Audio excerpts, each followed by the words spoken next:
రాజుల మొదటి గ్రంథము 22వ అధ్యాయము. సిరియనులను ఇశ్రాయేలు వారును 3 సంవత్సరములు ఒకరితో ఒకరు యుద్ధము జరిగింపక మానిరి.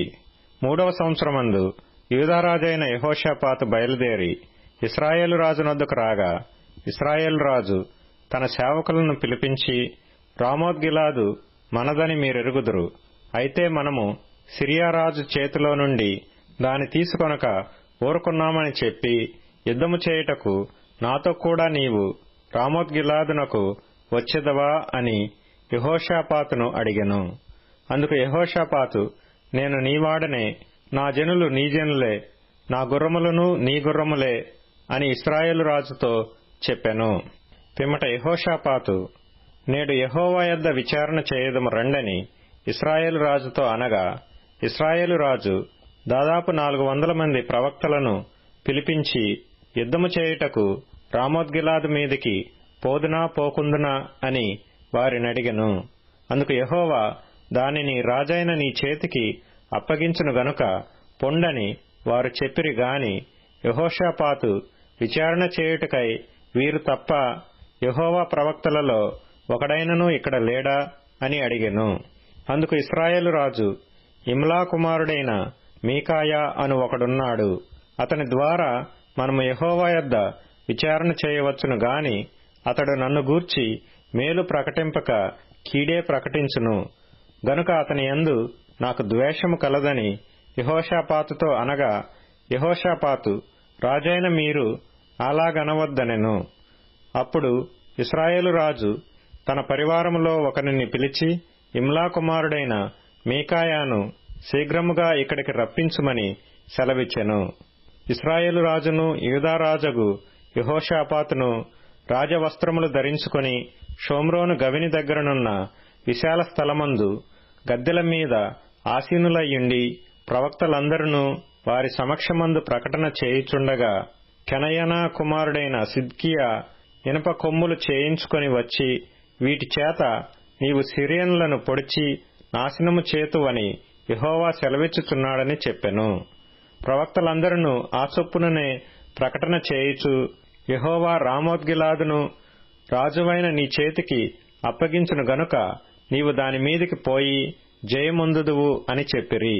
మీకాయాను పిలవబోయిన దూత, ప్రవక్తలు ఏకముగా రాజుతో మంచి మాటలు పలుకుచున్నారు గనుక నీ మాట వారి మాటకు అనుకూలపరచుమని అతనితో అనగా, మీకాయా, యెహోవా నాకు సెలవిచ్చినదేదో ఆయన జీవము తోడు నేను దానినే పలుకుదునెను.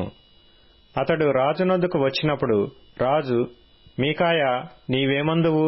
యుద్ధము చేయుటకు మేము రామోత్గిలాదు మీదికి పోదుమా పోకుందుమా అని అడుగగా, అతడు, యెహోవా దానిని రాజవైన నీ చేతికి నప్పగించును గనుక నీవు దాని మీదికి పోయి జయమొందుదువని రాజుతో అనెను.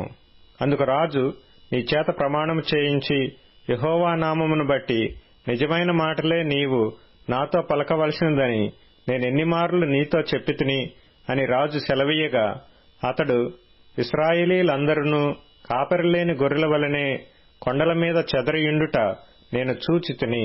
వారికి యజమానుడు లేడు, ఎవరి ఇంటికి వారు సమాధానముగా వెళ్లవలసినదని యెహోవా సెలవిచ్చెను అని చెప్పెను. అప్పుడు ఇశ్రాయేలు రాజు యెహోషాపాతును చూచి, ఇతడు నన్ను గూర్చి మేలు పలకక కీడే ప్రవచించునని నేను నీతో చెప్పలేదా అనగా, మీకాయా ఇట్లనెను, యెహోవా సెలవిచ్చిన మాట ఆలకించుము. యెహోవా సింహాసనాసీనుడైయుండగా పరలోక సైన్యమంతయు ఆయన కుడి పార్శ్వమునను ఎడమ పార్శ్వమునను నిలిచియుండుట నేను చూచితిని. ఆహాబు రామోత్గిలాదు మీదికి పోయి అక్కడ ఓడిపోవునట్లుగా ఎవడు అతనిని ప్రేరేపించునని యెహోవా సెలవీయగా, ఒకడు ఈ విధముగాను మరియొకడు ఆ విధముగాను యోచన చెప్పుచుండిరి. అంతలో ఒక ఆత్మ ఎదుటికి వచ్చి యెహోవా సన్నిధిని నిలవబడి, నేను అతనిని ప్రేరేపించదనగా, యెహోవా, ఏ ప్రకారము నీవతని ప్రేరేపించుదువని అతని నడిగెను. అందుకతడు, నేను బయలుదేరి అతని ప్రవక్తల నోట అబద్ధమాడు ఆత్మగా ఉందునని చెప్పగా, ఆయన, నీవు అతన్ని ప్రేరేపించి జయము నొందుదువు, పోయి ఆ ప్రకారము చేయుమని అతనికి సెలవిచ్చెను.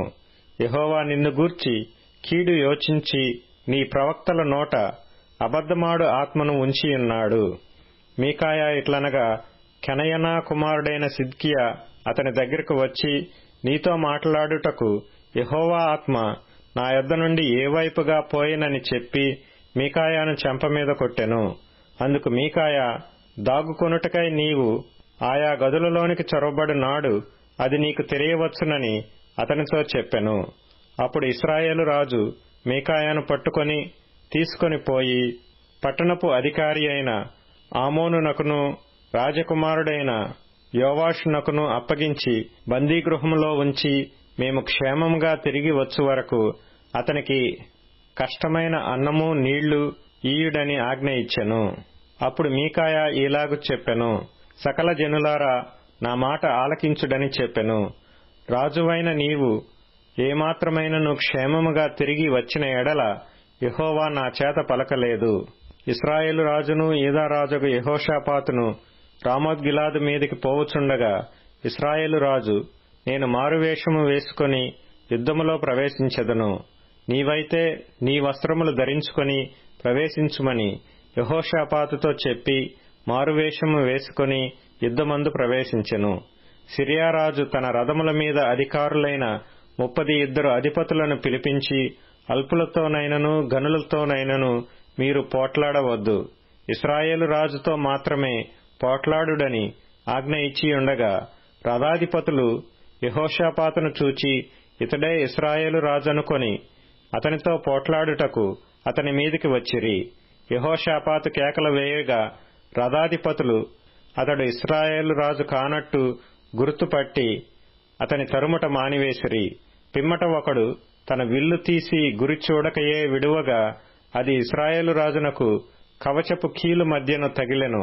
గనుక అతడు, నాకు గాయమైనది, రథము త్రిప్పి సైన్యములో నుండి నన్ను అవతలకు తీసుకుని పొమ్మని తన సారథితో చెప్పెను.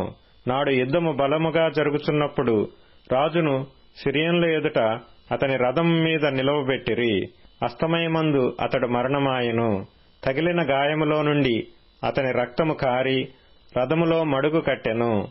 సూర్యాస్తమయ సమయమందు దండువారందరూ తమ తమ పట్టణములకును దేశములకును వెళ్లిపోవచ్చునని ప్రచురమాయెను.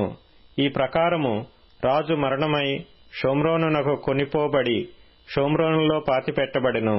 వేశ్యలు స్నానము చేయుచుండగా ఒకడు ఆ రథమును షోమ్రోను కొలనులో కడిగినప్పుడు యెహోవా సెలవిచ్చిన మాట చొప్పున కుక్కలు వచ్చి అతని రక్తమును నాకెను.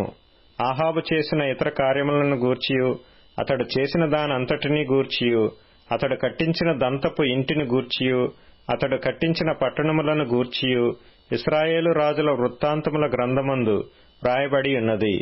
ఆహాబు తన పితరులతో కూడా నిద్రించగా అతని కుమారుడైన అహజ్యా అతనికి మారుగా రాజాయెను. ఆసా కుమారుడైన యెహోషాపాతు ఇశ్రాయేలు రాజైన ఆహాబు ఏలుబడిలో 4వ సంవత్సరమందు యూదాను ఏలనారంభించెను. యెహోషాపాతు ఏలనారంభించినప్పుడు అతడు 35 ఏండ్ల వాడై యెరూషలేములో 25 ఏండ్లు ఏలెను. అతని తల్లి పేరు అజూబా, ఆమె షిల్హీ కుమార్తె అయ్యుండెను. అతడు తన తండ్రి అయిన ఆసా యొక్క మార్గములన్నిటిననుసరించి యెహోవా దృష్టికి అనుకూలముగా ప్రవర్తించుచూ వచ్చెను. అయితే ఉన్నత స్థలములను తీసివేయలేదు. ఉన్నత స్థలములలో జనులు ఇంకనూ బలులు అర్పించుచు ధూపము వేయుచూ నుండిరి. యెహోషాపాతు ఇశ్రాయేలు రాజుతో సంధి చేసెను. యెహోషాపాతు చేసిన ఇతర కార్యములను గూర్చియు అతడు కనుపరచిన బలమును గూర్చియు అతడు యుద్ధము చేసిన విధమును గూర్చియు యూదారాజుల వృత్తాంతముల గ్రంథమందు వ్రాయబడి ఉన్నది. తన తండ్రి అయిన ఆసా దినములలో శేషించియుండిన పురుషగాములను అతడు దేశములో నుండి వెళ్లగొట్టెను. ఆ కాలమందు ఎదోము దేశమునకు రాజు లేకపోయెను. ప్రధాని అయిన ఒకడు రాజ్యపాలనము చేయుచుండెను. యెహోషాపాతు బంగారము తెచ్చుటకై ఓఫీరు దేశమునకు పోవుటకు తర్షీసు ఓడలను కట్టింపగా ఆ ఓడలు బయలుదేరక ఎసోన్గెబెరునొద్ద బద్దలైపోయెను. ఆహాబు కుమారుడైన అహజ్యా, నా సేవకులను నీ సేవకులతో కూడా ఓడల మీద పోనిమ్మని యెహోషాపాతునడగగా యెహోషాపాతు దానికి ఒప్పలేదు. పిమ్మట యెహోషాపాతు తన పితరులతో కూడా నిద్రించి తన పితరుడైన దావీదు పురమందు తన పితరులతో కూడా పాతిపెట్టబడెను. అతని కుమారుడైన యెహోరాము అతనికి మారుగా రాజాయెను. ఆహాబు కుమారుడైన అహజ్యా యూదారాజైన యెహోషాపాతు ఏలుబడిలో 17వ సంవత్సరమందు షోమ్రోనులో ఇశ్రాయేలును ఏలనారంభించి 2 సంవత్సరములు ఇశ్రాయేలును ఏలెను. అతడు యెహోవా దృష్టికి చెడుతనము జరిగించి తన తల్లిదండ్రులిద్దరి ప్రవర్తనను ఇశ్రాయేలు వారు పాపము చేయుటకు కారకుడైన నెబాతు కుమారుడగు యెరోబాము ప్రవర్తనను అనుసరించి ప్రవర్తించుచూ వచ్చెను. అతడు బయలుదేవతను పూజించుచు వానికి నమస్కారము చేయుచు తన తండ్రి చేసిన క్రియలన్నిటి చొప్పున జరిగించుచు ఇశ్రాయేలీల దేవుడైన యెహోవాకు కోపము పుట్టించెను.